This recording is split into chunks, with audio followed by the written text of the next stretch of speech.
Tonight we're going to look at some exiles in the Bible and see if we can't learn something from them. As a matter of fact, being exiled, I think, was maybe a good thing for me.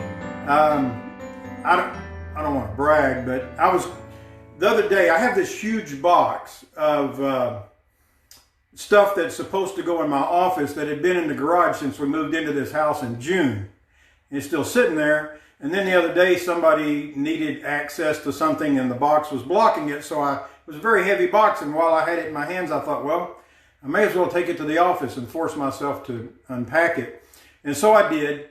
And it had files and files and files of old sermons and Bible lessons and some of the newsletters that I had edited in the past when I was a pastor. Just tons of memorabilia along with some photos and all that stuff. And I ran across this assessment test that I had taken when I was a management candidate for Rent-A-Center. They put everybody that's the candidate for manager through this testing, kind of like they do in the NFL, you know, the Wonderlic test and all of that.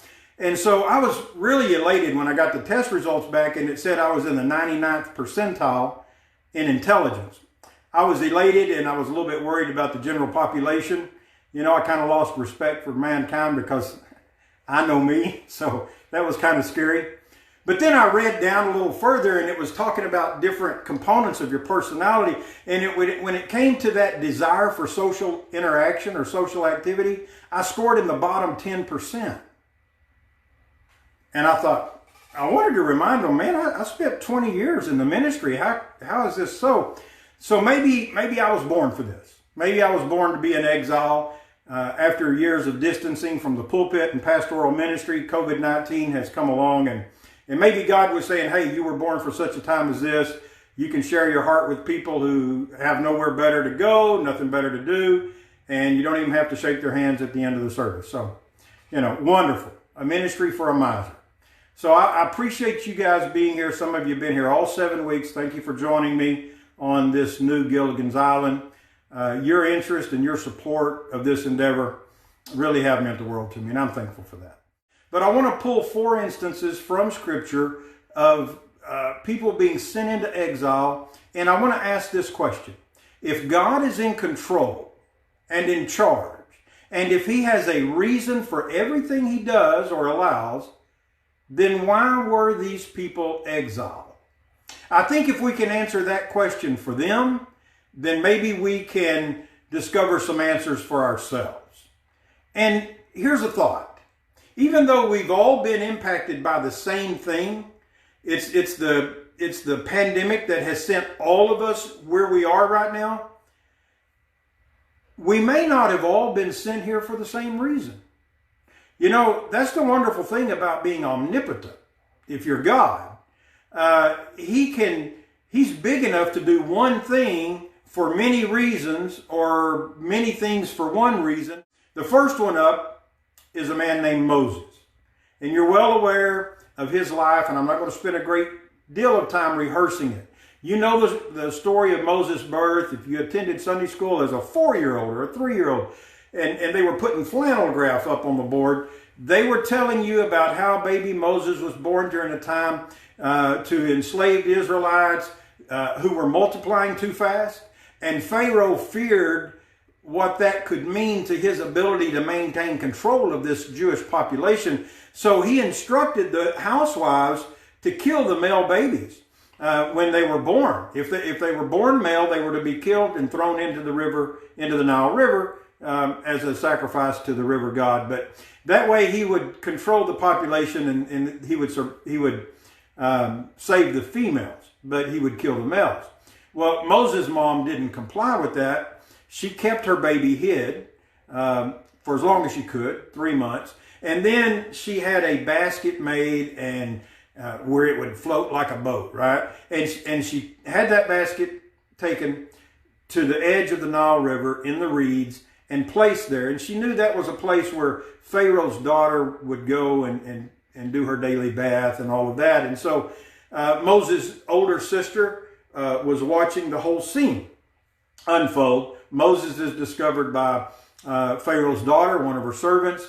And of course, she immediately falls in love with the baby, and she's going to save the baby from death, and she's going to raise it as her own. And so when this happens, then Moses' sister comes wandering over and says, hey, you're going to need somebody to act as a nursemaid, and I happen to know a Jewish lady who can do that for you. Turns out it's Moses' mom. So not only does she save her son, she gets compensated to raise her son and to instill in him her values. So he's born to a slave woman, and he's raised in a palace like a prince. So we come to Exodus chapter 2, and I'm going to read verses 11 to 14. Exodus chapter 2. After Moses had grown up, he went out to where his own people were hard at work, and he saw an Egyptian beating one of them. Moses looked around to see if anyone was watching. Then he killed the Egyptian and hid his body in the sand. When Moses went out the next day, he saw two Hebrews fighting. So he went to the man who had started the fight, and he said, why are you beating up one of your own people? The man answered, who put you in charge of us? Who made you our judge? Are you planning to kill me the way you did that Egyptian? This frightened Moses because he was sure that people must have found out what had happened. When the king heard what Moses had done, the king wanted to kill him, but Moses escaped. You might even say that Moses was his own kind of social justice warrior. He saw an injustice, and he made himself judge, jury, and executioner. Any way you slice it, his passion and desire to set things straight led to murder, and that led to mistrust and exile. So Pharaoh died. Pharaoh died. The one treated as a god, the one who Egyptians worshipped along with their multitude of other gods, he died. And that reminds me of something. Those who think they're in charge are only in charge of as much and only for as long as God allows. Exodus chapter 3, verses 1 to 5. One day Moses was taking care of the sheep and the goats of his father-in-law Jethro. That's another funny name from my youth. Jethro, the priest of Midian. And Moses decided to lead them across the desert to Sinai, the holy mountain. There an angel of the Lord appeared to him from a burning bush. Moses saw that the bush was on fire, but it was not burning up. It wasn't consumed. Maybe spontaneous combustion in that arid region wasn't so unusual, but to see it burn and burn and burn and never burn up, now that was unusual. This is strange, he said to himself. I'll go over and see why the bush isn't burning up. When the Lord saw Moses coming near the bush, he called him by name, and Moses said, here I am. God replied, don't come any closer. Take off your sandals. The ground where you are standing is holy. I am the God who was worshipped by your ancestors, Abraham, Isaac, and Jacob. Then in verse 10, God gets down to the nitty-gritty. Now go to the king. I'm sending you to lead my people out of this country. Now, Moses has this backside of the desert encounter with God, who comes to him in the midst of this miraculous burning bush, right? We know the story. But then Moses is like, well, Lord, I think you got this wrong. I think you got the wrong person here.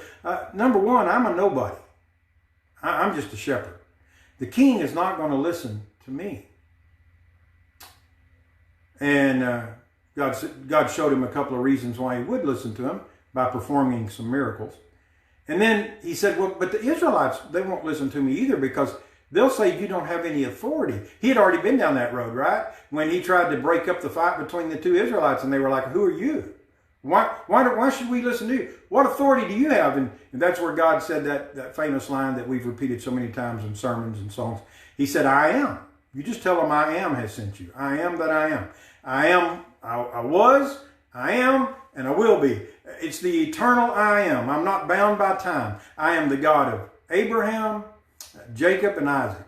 I am God. So then Moses says, but God, I have a bit of a speech problem. I'm not good with words. Sometimes my tongue gets all tangled up and I can't say what I'm trying to say. And God said, don't worry about that. I've got a solution to that too. Your brother, he loves to hear himself talk. His name is Aaron. And by the way, I happen to know he's on his way to see you right now. So we'll solicit Aaron. Aaron can do all the talking, and you can do the miracles and the leading, and everything will be fine. I mean, every excuse Moses offered, God eliminated. Now, if you read the rest of the story, it was hard for Aaron to get a word in edgewise because Moses did all of his own talking, but he had to get over that fear. He had to get over that hump. So God gave Moses 2 staffs, right? He gave him that physical staff, the shepherd's staff, and said, use this and perform some miracles with it, and the Egyptians will listen to you. And I'll be miraculous for you through this staff.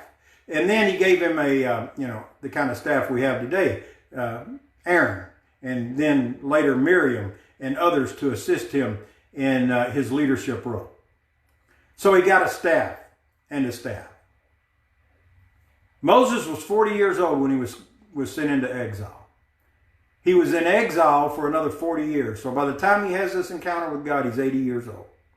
He then spent 40 years as the emancipator and the mighty leader of the emerging nation of Israel.